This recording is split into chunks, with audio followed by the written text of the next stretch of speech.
I think I did a tentacular job on this miniature.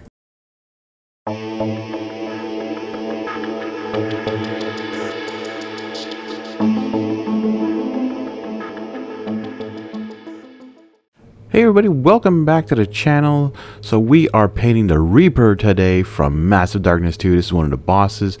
She, or he, I think, is primed with some alien purple from the army painter. And the reason for that is because most of this miniature has purple on it. So if you have a lot of primers of different colors, I find that is a great idea if one of your miniatures has a lot of that color, because it saves you a lot of time from painting. It creates like your base paint. And as you can see, I'm starting off with some Druchi Violet. This is a shade from Citadel Colours. It's going to be going on the top part of the skin of all that octopus, because I want it to be darker, and also another layer for the future I'm going to be doing on this part of the miniature as well. Again, it's a shade, it is not a contrast paint, but it works great on top of the purple. It darkens it exactly the amount I want. Next, we're going to be using some Necromancer Cloak, and this is going to be for that cloak on top of his head. Very simple, nothing much more to say about that.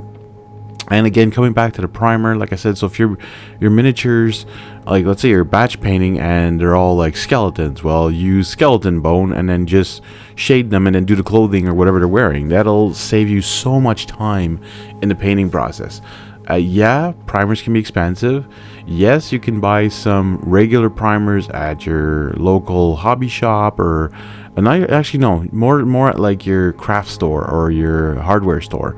But those paints, and I've got some of them, yeah, they're okay, but they take a lot longer to dry. I feel they're sticky, and I also feel that the paint doesn't always stick to them as properly as on an actual like army painter primer or a Citadel primer. Now, I haven't tried any other primers. I think Vallejo has some, and so does Green Stuff World. I may have to try that one day when I'm looking for a color that I don't actually have. I pretty much have every single color in the army painter range. Next, we're going to be doing some dry brush, actually some overbrush of Lucius Lilac. This is a dry paint from Citadel Colours, and we're going to be putting this on the underside of the tentacles, because I wanted. And what's an overbrush is that you don't actually take off all the paint of your dry brush. You leave it on there as much as you can, and you press hard. You try. It's almost like you're just painting it, but you're also leaving some of the details in behind, some of the darker paint areas. You don't want to completely cover it, you just want to have a nice base to it. Weapon Bronze of Metallics paint from Army Painter. We're going to be using this on the crown that he's wearing. I think it's a crown of thorns, if I'm not mistaken. It looks like that, but anyways, he's wearing that crown on top of his head and a little bit of Weapon Browns to make it pop a little bit more. And if you guys are new to the channel, please hit that subscribe button. And if you're liking these videos, hit that like button too. It means a lot. Alright, so we're trying a new paint I just picked up from Citadel Colours, and this is Grey Knight's Steel. Awesome paint again. The Citadel metallics go on so well. Like, I really enjoy using them for metallic paints. I still use the Army Painter ones, but I really enjoy these Citadel ones. And this one, for some reason, when I watched it on camera after, I noticed it had like this like almost blue hint to it, just very lightly. It didn't seem like that in person, but on the video here it does seem to have this hue to it with the lighting in that. So this is going to be for all his armor, and he's got lots of armor. He's got some on his arms, he's got some on his chest, and we're going to be doing his entire scythe with this thing as well. And painting up that scythe, it's just beautiful. This is a beautiful miniature, all right, and I mean, it's super easy to paint. It took me barely no time to paint this thing. So, I mean, if you're looking into painting, sometimes you get intimidated by the size of a miniature and the details, but, I mean, you don't have to go crazy detail. Matte black is next, and what we're doing here is we're doing, like, the interior part of his face. So it's like he's in the abyss, you know? And we're doing these, like, vine-like things, or these straps that are on his scythe with this matte black as well, because I wanted those to pop a little bit more, like it's if it's, like, I don't know, on the artwork, it's, like, more dark, these areas, so I decided to follow that along.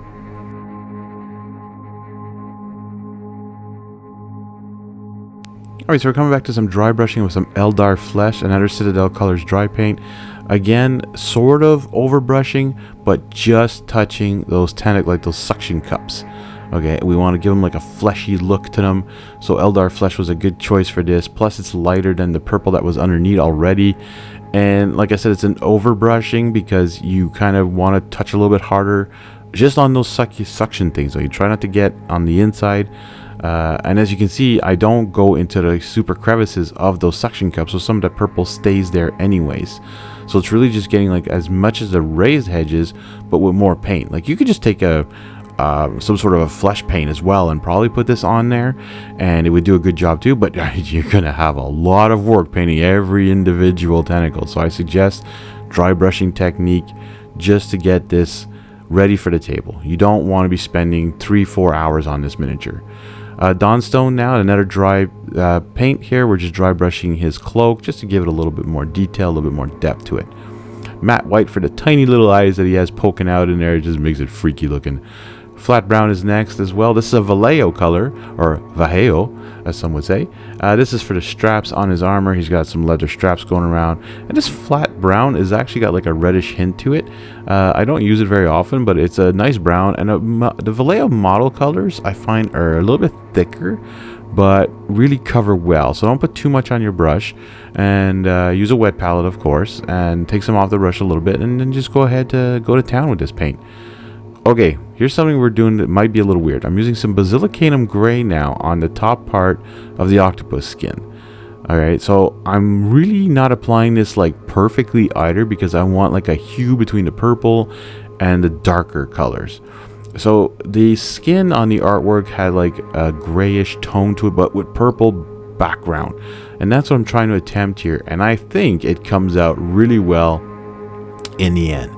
So you guys can try this. You could also just probably put some Nuln oil, but I find Nuln oil will just shade it a little bit and not darken it enough. So anyways, speaking of Nuln oil, that's what we're moving on to next here. We're going to be doing this on pretty much just a handle of the scythe. I want to keep the scythe on top perfectly shiny. And we're going to be putting this on all the armor, his cloak, and we're going to be doing also all the underneath parts of the tentacles as well. So we're just going to finish up with that Nuln oil, and the Reaper will actually be ready for the table. Like I said, it didn't take much time. Now for the base, I'm sorry I forgot to record it, but this is amazing stuff. I used some puddle stuff, some muddy earth, some rocks, some army painter tufts. Anyways, I want to thank you guys for watching. We'll see you all in the next one.